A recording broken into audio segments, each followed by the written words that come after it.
আমাদের বাড়ির সামনে সেই শশা গাছগুলো দেখতে দেখতে মাশাআল্লাহ অনেক বড় হয়ে গেছে। দেখেন এখানে শশার জালিও দেখা যাইতেছে ফুল 10 11 11 ফানা ভাই 11 ফানা। হ্যাঁ এটা বলো 400। আমাদের বাড়িতে এখন মোটামুটি ভালোই কয়েকটি কলা আছে। একটা দুইটা তিন কয়টা খাইছে কুত্তায় বাচ্চা। চোখ তো বন্ধ কিন্তু কামড় দিছে এই জায়গায়। আসসালামু আলাইকুম, আশা করি সবাই অনেক ভালো আছেন।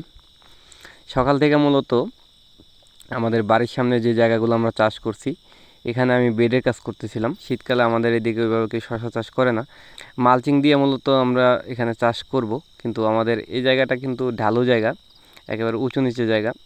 আমাদের এইদিকে অলরেডি শীতের আবহাওয়া পড়ে গেছে।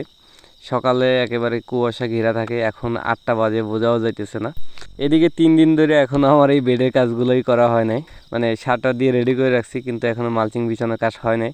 আর ওদিকে তো জায়গাগুলো চাষ করা আছে, ওগুলো তো এখনও পর্যন্ত কিছু করতেই পারিনি।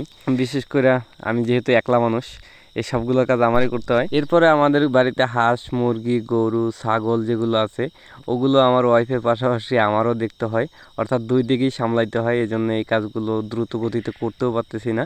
তো ইনশাল্লাহ দেখা যাক। আমার টার্গেট হইতেছে এবারে শীতকালে আমাদের বাড়িতে সব কিছুই থাকবে ইনশাল্লাহ। বিশেষ করে আমি শীতকালীন শশা চাষটা করতেছি, কারণ শশায় আমাদের এদিকে পর্যাপ্ত একটা দাম থাকার সম্ভাবনা আছে। এদিকে শীতকালীন সময় কেউ শশা চাষ করে না। তো কিছুদিন আগে আমরা মাদা তৈরি করে কয়েকটা শশার ঝাড় লাগাইছিলাম। ওইখানে দেখেন মাশাল্লাহ চারাগুলো অনেক সুন্দর হয়েছে। এখন পর্যন্ত সার ওষুধ কিছুই দেওয়া হয় নাই, শুধুমাত্র মাদা তৈরি করে বীজ লাগাই দিছি। এখন পর্যন্ত আমরা এই গাছগুলোতে সার দিই নাই, কিন্তু এই পাশে যেগুলো লাগানো এগুলো কিন্তু সার দেওয়া হয়েছে।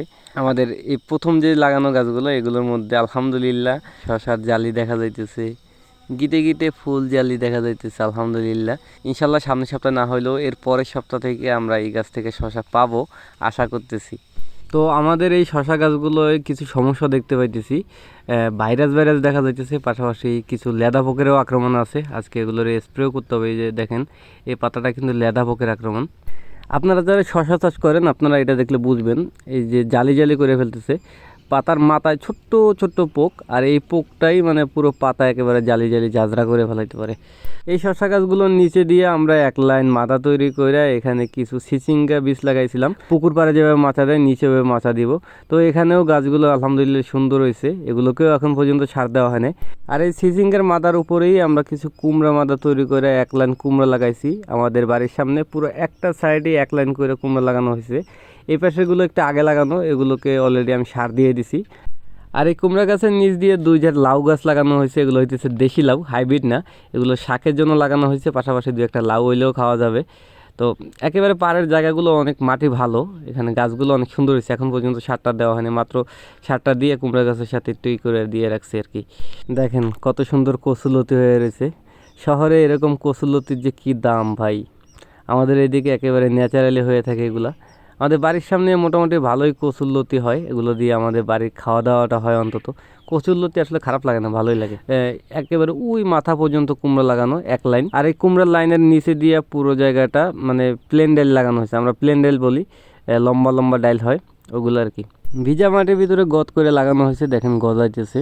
গত বছরও এই জায়গাতে এরকম উপরে কুমড়া নিচে এভাবে ডাইল লাগানো হয়েছে, অনেক ভালো হয়েছিল। আমাদের বাড়ির এই উত্তর পাশটা আপনাদের কোনো ভিডিওতে দেখানো হয় নাই। এই পাশে মূলত আমার কলা বাগান। এই বছরও এই জায়গাতে নতুন কিছু কলা গাছ লাগানো হয়েছে, পুরাতনও কিছু গাছ আছে আমার আব্বার লাগানো। ওই গাছগুলোতে এখন প্রত্যেকটা ঝাড়ের মধ্যেই 2-1 ছড়ি কলা আছে।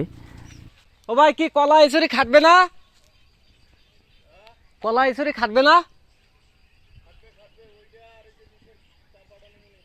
এই যে এটা কত দেবেন? 2টা কন কত দেবেন কন? 2 ছড়ি 600 টাকা দেবেন আর কি? 600 টাকা দেবেন আর কি?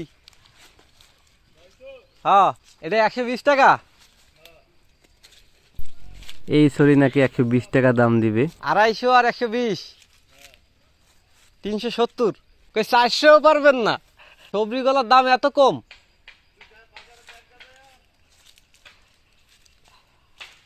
তাহলে তো সবজি গলা লাগানো ভুল হয়েছে ভাই। আমি তো আশেপাশে সব সবজি গলা লাগাইছি। 1 2 3 4 5 6 7, 8, 9, 10, 11। 11 ফানা ভাই, 11 ফানা। হ্যাঁ এটা বলো 400। আল্লাহ। আপনার ওখানে এরকম একটা কলার ছড়ির কয় টাকা দাম হইতে পারে কমেন্ট করে জানাতে পারেন। আমার এখানে সদাগররা 400 টাকা দাম বলছে এই কলার ছড়ির, আর এই সবরি কলাটার দাম বলছে 250 টাকা। কলা বাগান করে লাখ লাখ টাকা ইনকাম করে লেগেছি। এটাও এই হিসাবে দাম দিবে 200 টাকা, 200 টাকাও মনে হয় দিব না। তাহলে আমি মনে হয় যে ভুল করে লাইছি। আমি এগুলো লাগাইছি সব সবরি কলা। তবে মোটামুটি সবরি কলার থেকে চাম্পা কলা লাগাইলে চাম্পা কলা গাছ ভালোও হয়, কলাও বেশি হয়। আর তাছাড়া আপনার মোটামুটি চাহিদাও আছে। চাম্পা কলা মোটামুটি 150-200 টাকা করে বিক্রি করা যায়। আর বাংলা কলা হইলে 400-500 টাকা করে বিক্রি করা যায়, কিন্তু বাংলা কলায় অনেক ঝামেলা, পোকা ধরে ফেলে। আর সবচাইতে নিরাপদ হইতেছে সাগর কলা, আমি যা দেখলাম। কারণ সাগর কলায় মানে গাছ একবার লাগাইছিল ওইতেই থাকে। এই যে দেখেন এইটার গোড়ায় কি আছে, কি এমন জিনিস আছে, কিন্তু দেখেন কলা অ্যাকচুয়ালি কলা হয়েছে দেখার মতন, দেখছেন। আমাদের বাড়িতে এখন মোটামুটি ভালোই কয়েকটি কলা আছে। 1টা 2টা 3টা 4টা 5টা। ওইটা নতুন হইতেছে, এটা একটা খুঁটি দেওয়া লাগবে, এটা নাহলে পড়ে যাবে। তারপরে এই একটা আছে, এই যে এই যে এই যে একটা 6টা। চিনুরা চলে আসছে জঙ্গলের মধ্যে ঘাস খাইতে। কালকে আমাদের উঠান থেকে এই যে এই সাথে কয়টা খাইছে কুত্তায় বাচ্চা?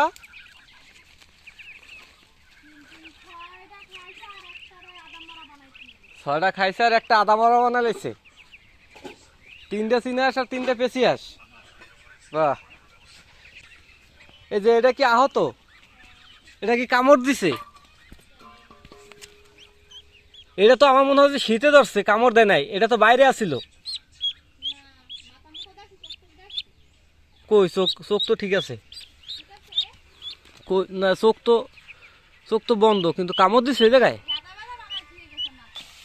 এই যে এটা তো সকালে ঠেতা ব্যথা ছিল, এই যে দাগ, কিন্তু এখন একটু বাঁচবো না তো, আফাটা ফলে দিয়েছে। বাঁচবে না তো, এটা চোখ মুখ গালাই লাইছে। যে ওদিনকে যেটা দেখছে ওইটা মনে হয় না, ওইটাই তো আগের বার এরকম একটা মুরগি নিয়ে দৌড়াইলো।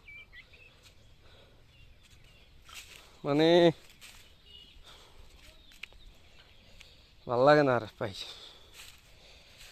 তো সকাল থেকে ধরছিলাম যে বেডগুলো কইরা ফেলামো, কিন্তু রোদ উঠে পুরো কাজের 12টা বাজায় দিছে। এই রোদের মধ্যে সম্ভব না। অন্তত আজকের ভিডিওটা আপনার কাছে কেমন লাগছে কমেন্ট করে জানাতে পারেন।